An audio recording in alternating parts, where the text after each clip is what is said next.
afternoon.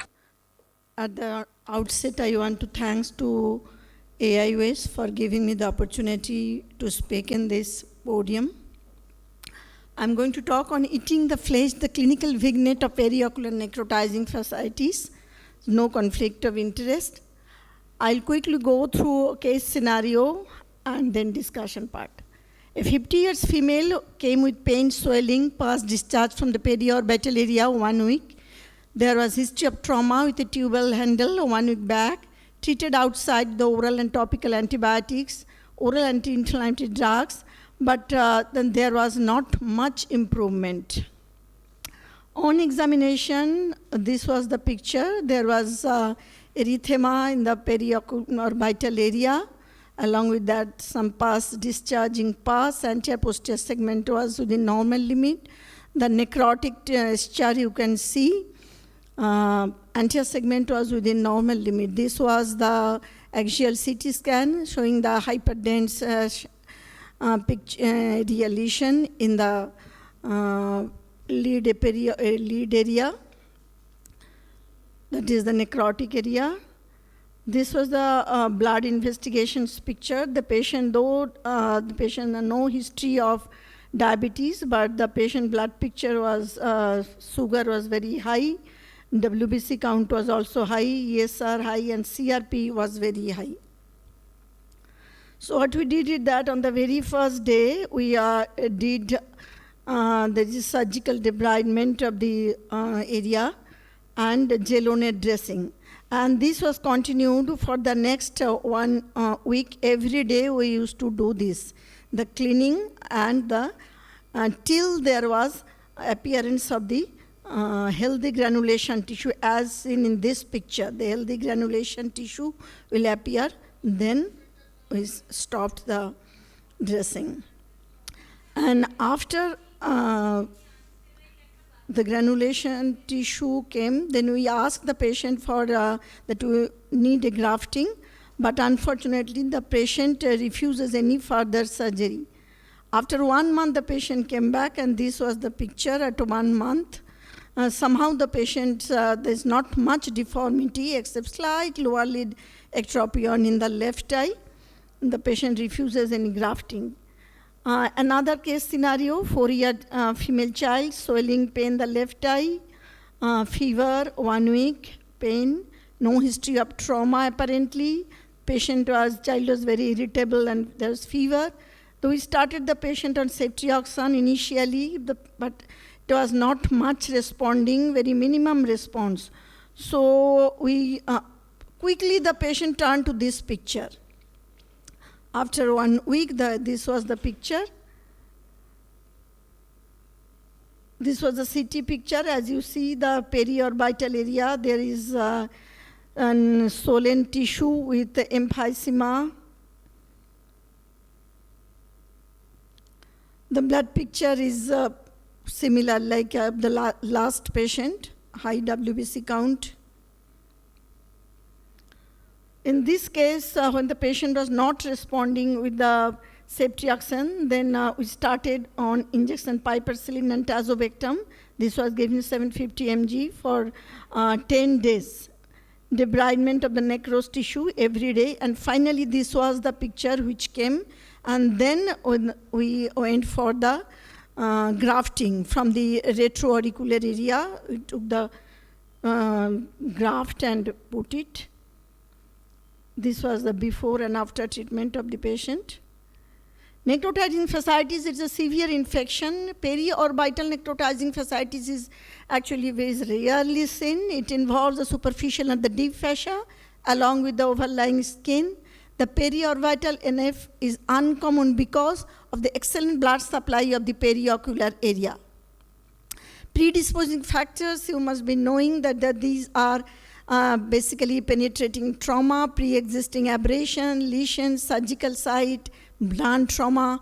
But sometimes in 1/3 of the cases, no cause has been found out. Immunosuppression is one of the risk factors. The organisms involved depending upon the, we divide, there are two types of the NF are seen in the periorbital area. One is NF1, one is NF2. In case of NF1, it is a polymicrobial infection, that is the gram-positive and gram-negative, both the organisms are involved here. And in NF2, the infection is either Streptococcus or Staphylococcus, but in general, group B, mainly the beta hemolytic streptococci. In 50% of the cases, this is the culprit, the beta hemolytic streptococcus.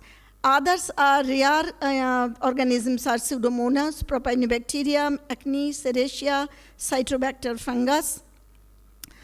The basic pathophysiology is that is angiothrombotic microbial infection, liquefactive necrosis of the subcutaneous tissue, initially the superficial fascia, and then the deep fascia is also involved. The ischemic necrosis of the skin develops along with the gangrene of the subcutaneous tissue.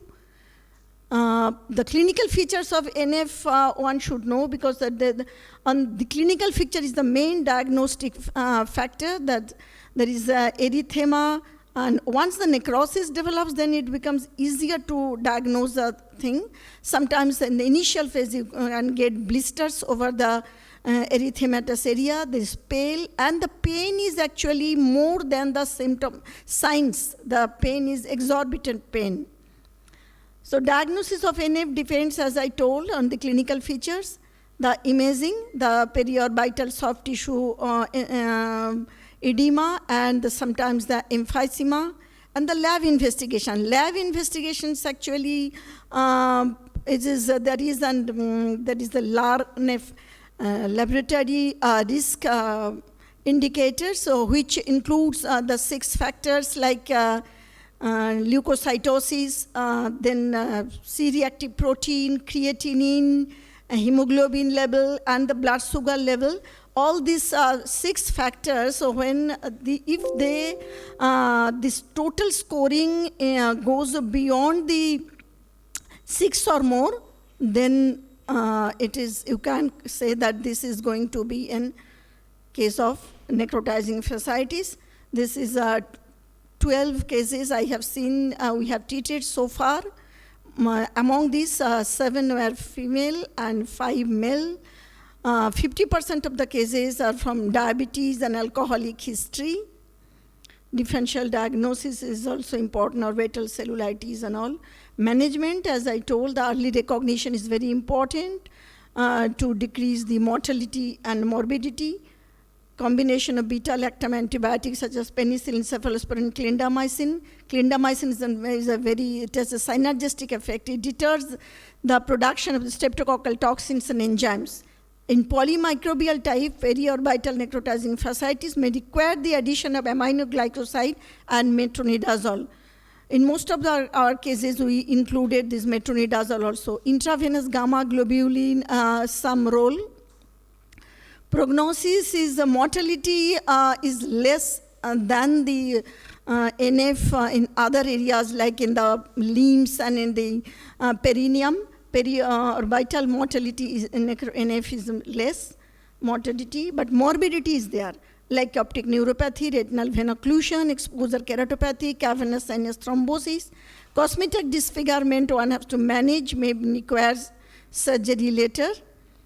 So this is important to diagnose, and it needs a multidisciplinary approach. Sometimes the plastic surgeon may be required to manage this disfigurement. These are my references, my team. Thank you. Ma'am, for my knowledge sake, before the skin becomes necrosed, is there any way to suspect? Of course, there is erythema, the redness, along with that pallor, redness along with pallor in some areas, and there is blisters, some discharging blisters, because 2 cases so far we have found this type of infection, and it is not improving to any conventional antibiotic like ceftriaxone and all. Then you have to, sometimes most of the cases, at least 1/3 of the cases, as I told, no history is there. like no history of any injury, but there may be a very trivial lesion that can also give rise to this type of infection.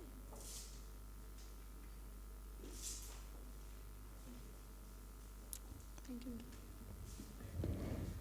Thank you, ma'am, for the excellent